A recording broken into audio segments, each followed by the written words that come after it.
Delhi NCR में बढ़ते air pollution ने लोगों का जीना मुहाल कर दिया है।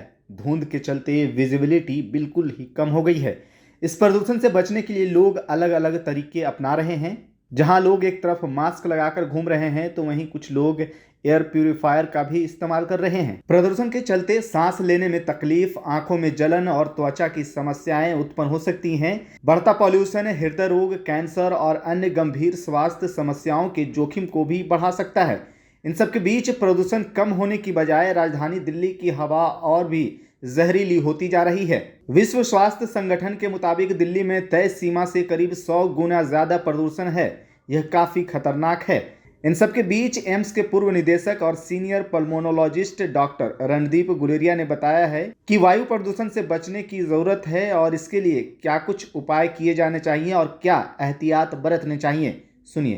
कि सांस की तकलीफ जो है आम आदमी को भी, और जिन लोगों को सांस की बीमारी है, ब्रोंकाइटिस है, अस्थमा है या हार्ट की प्रॉब्लम है, उन लोगों में ये तकलीफ बढ़ सकती है। सांस की तकलीफ ज्यादा हो सकती है, उसके कारण ऑक्सीजन सैचुरेशन कम हो सकती है और इमरजेंसी विजिट्स ज्यादा हो सकती हैं।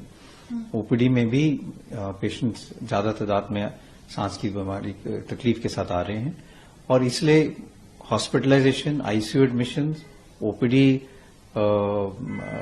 रेफरल्स पेशेंट्स में भी बढ़ रहा है और जो आम आदमी हैं जिनको कोई रेस्पिरेटरी या सांस की तकलीफ नहीं है, उनको भी सांस लेने में घुटन सी हो रही है। कई ऐसे लोग आ रहे हैं जिनको कोई दमा या सांस की तकलीफ नहीं है, लेकिन वो ये कहते हैं कि रात को उनको सांस ले नहीं पाते, चेस्ट में टाइटनेस लगती है, छाती से आवाज आने लगती है सीटी जैसी, या खांसी हो रही है और कभी कभी आंखें में भी आंखें लाल हो जाती हैं, इरिटेशन होती है और आंखों से पानी भी आ जाता है।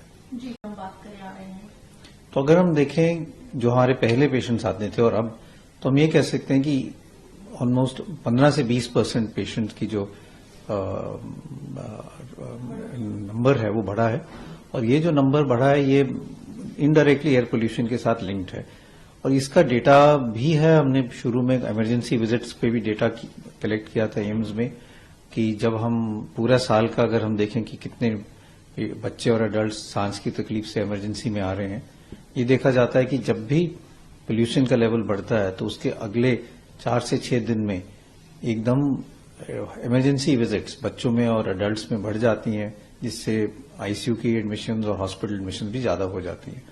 तो ये एक क्रॉनिक रेस्पिरेटरी इशू है जो हर साल हम देखते हैं और हर साल इस टाइम में एकदम एडमिशन जो है हॉस्पिटल में बढ़ जाती हैं। जी, कौन से वो?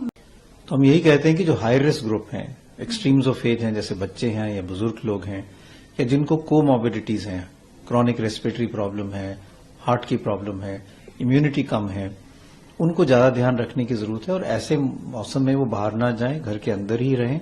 अगर बाहर जाना जरूरी है उनके लिए तो मास्क जरूर लगाएं और AQI देख के ही अपना पूरा ट्रिप प्लान करें।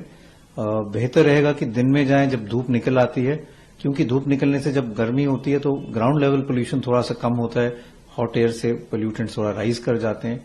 सुबह और शाम को जब ठंड ज्यादा होती है तो पोल्यूशन ग्राउंड लेवल में ज्यादा होता है, तो तब एक्सरसाइज ना करें। अब जो लोग सुबह सुबह सैर के लिए जाते हैं, बुजुर्ग लोग, उनको यही है कि इस मौसम में वो ऐसा ना करें। सैर अगर करनी है तो थोड़ा देर से करें जब धूप निकल जाए और धूल धुएं से जितना परहेज रख सकें वो परहेज करें, उससे उनको कुछ हद तक फायदा रहेगा। सर, इस वक्त कई लोग एयर प्यूरिफायर भी यूज करते हैं, तो ये कितना इफेक्टिव आप देखते हैं? तो कुछ डेटा है जो कहता है कि एयर प्यूरिफायर्स कुछ हद तक हेल्प कर सकते हैं, लेकिन बहुत स्ट्रांग डेटा नहीं है और स्टडीज की जरूरत है। लेकिन ये बात सही है कि कुछ हद तक लोग ये सोचते हैं कि हम रात को अगर कमरे में बंद अपने आप क्लोज रूम में एयर प्यूरिफायर लगाएं तो AQI थोड़ा सा कम हो जाता है, उससे हमें थोड़ा सांस में राहत मिल सकती है। तो लगाने में नुकसान नहीं है, लेकिन ये बात सही है कि उससे ये इतना नहीं कोई कह सकता कि बहुत ज्यादा बेनिफिट हो जाएगा, क्योंकि एक तो आप बाहर जाओगे तो एक्सपोजर तो होगा ही, दूसरे जो हमारे घर है वो ऐसे एयर टाइट तो है नहीं, तो पोल्यूशन तब भी घर के रूम के अंदर आएगा खिड़कियों के थ्रू या दरवाजा जब खुला रहेगा, इसलिए प्रोटेक्शन जो है वो पूरी तरह से नहीं मिल पाता और इसलिए एयर प्यूरिफायर में भी जस्ट टेम्पररी सोल्यूशन, हमें और लॉन्ग टर्म सस्टेनेबल सोल्यूशन सोचने की जरूरत है। आपको बता दें कि दिल्ली में बढ़ते प्रदूषण के बीच सरकार ने भी कई कदम उठाए हैं। दिल्ली में जहां पर 5वीं तक के स्कूलों की छुट्टियां बढ़ा दी गई हैं, फिलहाल 5वीं तक के स्कूल 10 नवंबर तक बंद रहेंगे। वहीं क्लास 6ठी से 12वीं तक के छात्रों की ऑनलाइन क्लासेज का विकल्प दिया जा रहा है। इसके अलावा गाड़ियों के लिए ऑड इवन सिस्टम लागू करने का भी ऐलान कर दिया गया है। वहीं दीपावली के अगले दिन से एक हफ्ते के लिए ऑड इवन फार्मूला लागू करने का भी फैसला लिया गया है। ऐसे में बढ़ते प्रदूषण को लेकर के आपकी क्या राय है, कमेंट बॉक्स में ज़रूर बताएं। और ऐसे ही तमाम खबरों के लिए बने रहिए इन खबर के साथ। और अगर अभी तक अपने चैनल सब्सक्राइब नहीं किया है तो चैनल को जरूर सब्सक्राइब कर लें।